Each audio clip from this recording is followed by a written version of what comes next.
I think the biggest one from the very beginning when we design this on the drawing board is like how you draw the boundary of layers, right? So what do you want each layers to do? What are the responsibilities of each layer?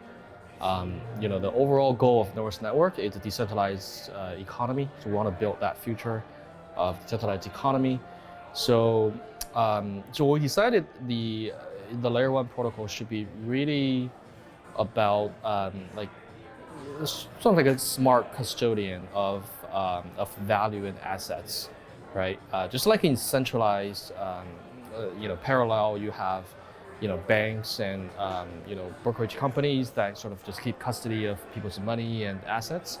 So in a decentralized, and then you have transactions like exchanges and so on. So in the decentralized economy of the future, we believe that there needs to be a layer whose sole responsibility is to make sure that if I preserve a piece of digital assets in there, it should be long-term sustainable and secure, and I can trust that, right? So it's not about just transactions, but just to sort of custody of value. So that's really sort of layer one, and then layer two is what complements that, which very more superior transaction capabilities for processing and also like application specific things like privacy, finality of transactions.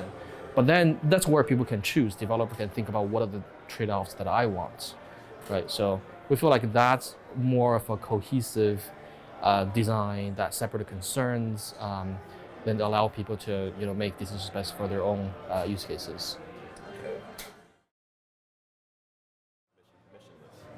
Yeah, I think in the beginning the challenge, to try to push everything at once might be too challenging. So we have to listen to what they want, and then most of the larger companies are more comfortable with taking smaller steps to build something more private or permissioned in nature, but it could be also accessible to the public, right? And then I think when this whole space grows and we see more use cases, and then it really private versus public is like intranet versus internet, right? So sure, you can get utility from intranet in the company and productivity gains, but then what we see in the future is companies will really see the value of their assets coming out of that silo, right? So have a more community to contribute to these assets, and also sort of interact with other companies and use cases. Example that we sometimes tell our customers. Let's say you're Starbucks, right? So issue points and on the blockchain, that's easy and all that. But then your points will, if you don't get it out, then your points will forever stuck in your own ecosystem, right? So there's no way people can sort of compose and create interesting things and add value to it, right, over time. For example, I could get your Starbucks points out on the public blockchain, and maybe I'm an airline company. Maybe I want to say, hey, if you're Starbucks point owner, then I give you extra incentives on a specific holiday or things like that. Maybe I can you can get free candy once you have Starbucks, things like that. So people can create more interesting things, and these will be more value add to the assets otherwise stuck in private networks. Yeah, I think if you talk about more enterprise use cases, a lot of them are, this is very new to them. So this is why we build a lot of the tools for them to use. And,